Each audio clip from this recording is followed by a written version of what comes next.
Maren Voss built the first shelter with her own hands on a Tuesday in October, and the cold proved her right in January. Not in a small way, in the way that cold proved things in the northern reaches of the Canadian interior, which was the way of something absolute and indifferent and total. The cold that did not moderate its argument for the sake of the people receiving it. The cold that came in January of that year had a quality she had read about in the literature and had experienced in fragments during previous winters, and had never experienced as a continuous sustained fact until the week that began on the 12th and did not relent until the 19th. She had been right about the branches. She had known she was right about the branches before the cold proved it, in the way that you knew things you had reasoned carefully about from solid principles. But knowing before proof and knowing after proof were different qualities of knowing, and the January week was the proof. She was 44 years old. She had a background that combined several disciplines in the way that backgrounds combined when a person had spent their adult life following curiosity rather than career trajectory, which was the combination of forest ecology and traditional building methods, and the specific practical knowledge of cold climate survival that she had been assembling over 20 years of study and fieldwork, and the kind of hands-on practice that books about things could not substitute for. She had come to the property in the boreal forest north of the town of Pelican Narrows in the late summer with two purposes. The first was a research project on traditional indigenous shelter construction methods that she had been developing for 3 years, and that had brought her to this region because this region had the specific forest types and the specific climate conditions that made it the relevant context for the building methods she was studying. The second was a personal test she had set for herself, which was whether what she had studied and documented could actually be built and lived in under conditions that were not controlled or abbreviated or cushioned by the proximity of alternatives. She had permission to be on the land.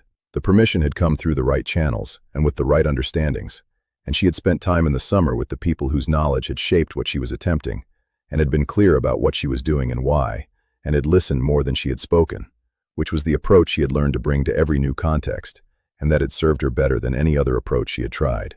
She had a satellite communicator for emergencies. She had a cache of supplies that she had established at the beginning of the project, and that included what she needed if the attempt went wrong, and she needed to stop the attempt. She was not reckless. Recklessness was the approach of people who confused confidence with immunity, and she had spent 20 years becoming confident about cold climate conditions without confusing that confidence with immunity. She was attempting something specific. She was attempting to build a livable winter shelter using only the materials available in the forest and the methods that she had documented in her research, and to live in that shelter through a northern interior winter, and to record what she learned in the process in a way that was useful to the research and also useful to the question she had been carrying for several years, which was whether the things she had spent her life studying were things that actually worked at the scale of a real winter, or things that worked in the documentation and the theory and the controlled demonstration. The answer was yes. The branches were the beginning of the answer. The first shelter she built was a transitional structure, not the winter structure, which came later and required more preparation and more material and the specific timing of the freeze that determined when certain construction approaches became available. The transitional structure was for October and early November, the shoulder period between the end of the mild season and the beginning of the true cold, the period that was its own kind of challenge because it was variable in the way that true cold was not variable. She built it from the methods she had studied, which were the methods of layered construction, using the materials in their seasons, which meant different things were available and appropriate at different times, and the building was not a single act, but a process that continued and adapted. The frame was the work of 2 days. The specific species of young trees she had identified from her research, bent and lashed with the split root cordage she had prepared in advance, the bending producing an arched structure that distributed the loads in the way arched structures distributed them, and that she had understood from the documentation, and now understood from her hands as well. The covering was the work of 3 days. The covering was branches, specifically the spruce boughs she had cut from the lower branches of the trees in the area, which were the branches that were taken without significant damage to the trees and that had the specific density of foliage that she needed. She began at the bottom and worked upward in the layering pattern she had studied, each row overlapping the row below it in the pattern of roof shingles, the direction of the overlap working with the direction of water and snow movement rather than against it. She worked from the outside, which was the correct approach, because working from the outside allowed the placement of each bough to be oriented correctly and allowed the layering to be tight in the way that tight layering was possible only from the outside. She worked for 3 days. The result was a covering that was, from the outside, a mass of overlapping spruce bough tips that presented a surface to the weather that was fundamentally different from what a poorly made shelter presented, which was gaps. The layering produced a surface without gaps, in the specific way of a surface designed to function the way it was designed to function. She went inside. She lit a small fire in the fire pit she had prepared at the structure's center, which was the correct position for the fire in this type of construction, and which she had prepared with the specific attention to draft and smoke management that was the difference between a fire that heated and a fire that was uninhabitable. She sat in the warmth that the small fire produced in the enclosed space and tested the performance of the covering in the specific way you tested performance, which was by paying attention.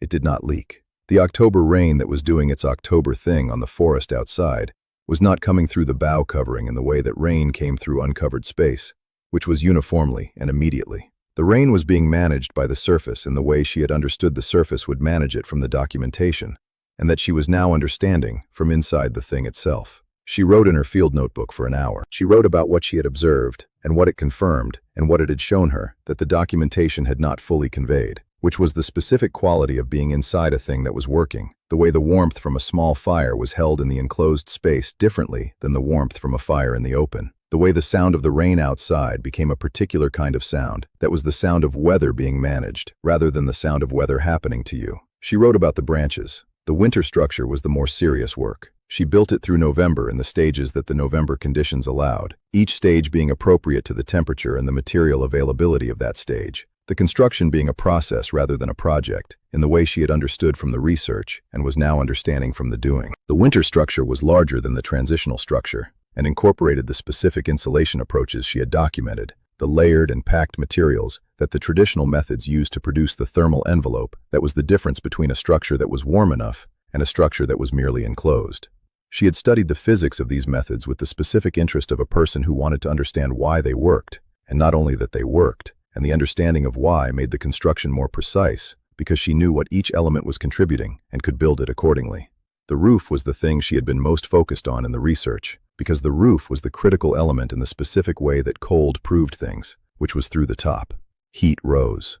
This was the elementary physics that everything else followed from. In an enclosed structure in a northern winter, the heat produced by any source, fire or body heat or both, rose and reached the top of the structure. And if the top of the structure was not adequately constructed, the heat went through it and was lost, and the structure was cold, regardless of how much heat was produced. The bow layering was the answer that the traditional methods had developed. Not only the layering plus the depth, plus the specific orientation of the material, plus the additional components she had incorporated from different sources in the research. The packed moss between the outer bow layer and the inner structural layer, the packed dry grass in the wall sections, the specific techniques that were individually described in different sources and that she had assembled into a coherent construction from the documentation and the conversations and the study. She had woven the branches, not loosely placed them, which was the interpretation that some of the documentation offered and that she had tested in the summer and found to be insufficient. Woven, which meant the branches were interlaced rather than merely overlapping, the specific interlacing that locked a material together and created a surface that functioned as a single entity rather than as individual elements in proximity to each other.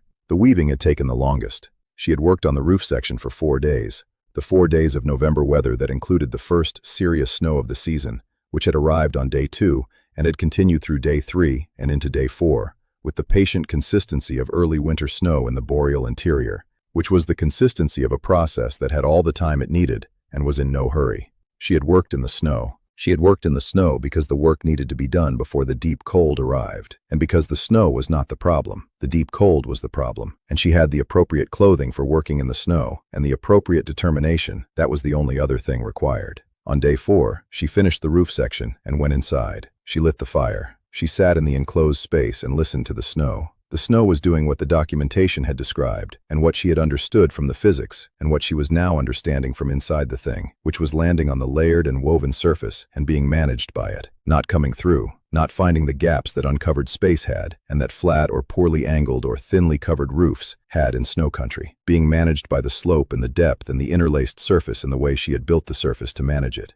She wrote in the field notebook. She wrote for a long time that night, the fire keeping the enclosed space warm in the specific way she was beginning to understand, deeply rather than theoretically, the relationship between the fire's output and the structure's retention becoming legible through the repeated experience of living in the relationship rather than reading about it. She recorded the temperature inside the structure and the temperature outside the structure, which was available from the calibrated instruments she had suspended from the roof frame and from the external instrument she had mounted on a tree beside the structure's entrance. The differential on the evening of day 4 of November's snow was 17 degrees Celsius. She looked at that number. She wrote it in the notebook and underlined it. 17 degrees between outside and inside, with a fire that she had built from 2 pieces of wrist-diameter wood. January came. The 12th of January came with it. She had been in the winter structure for 6 weeks by the 12th, and had learned things in those 6 weeks that the research had prepared her to understand, and that the research had not prepared her to feel, which were different categories of learning, and both were part of what she had come to find out. She had learned the specific relationship between the fire management and the temperature maintenance that was not in the documentation, but was in the doing.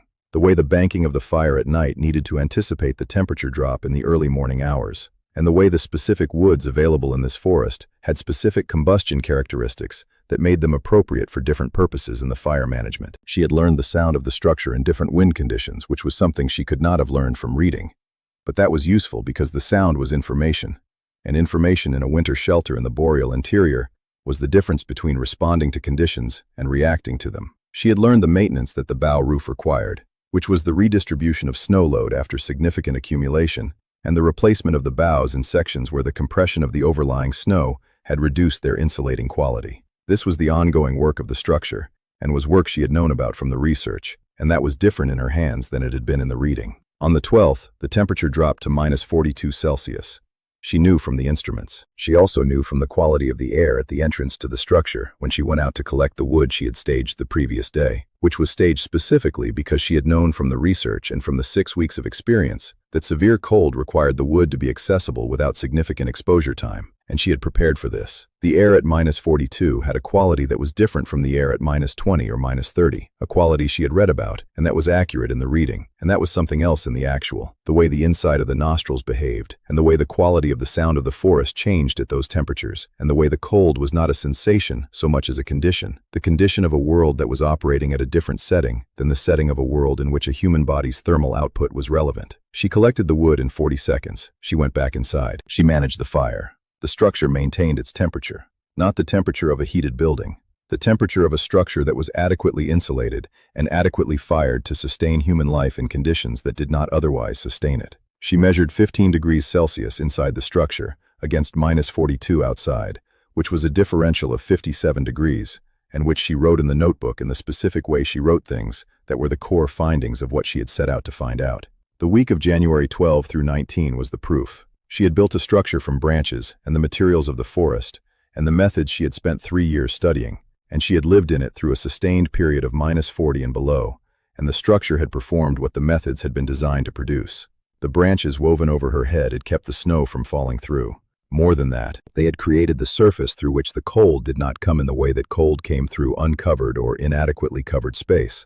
The specific dense interlaced surface of overlapping spruce boughs that had been placed with care and with the knowledge of what they were being placed to do. She sat in the warmth of the small fire on the evening of the 19th of January, the temperature outside still -38, the temperature inside a sustainable 15, and wrote in the field notebook. She wrote about what the week had demonstrated and what it had confirmed, and what it had shown her beyond the confirmation, which was the thing that fieldwork showed you that documentation could not. The quality of a method that worked not only in the ideal conditions of a controlled demonstration, but in the conditions of an actual winter, the sustained real cold that did not moderate for the sake of the demonstration. She wrote about the branches. She wrote about the weaving and the layering and the depth and the orientation, and the specific relationship between those elements and the outcome, the dry, warm interior of a structure made from the forest in the way the forest offered itself in that season. She wrote about the differential. She wrote about the specific quality of being inside a thing that worked. Outside, the January cold was doing what it did. Inside, the fire burned at the size it needed to burn. The branches held the warmth in. The cold stayed out. She wrote until the fire needed attention. She put more wood on. She kept writing.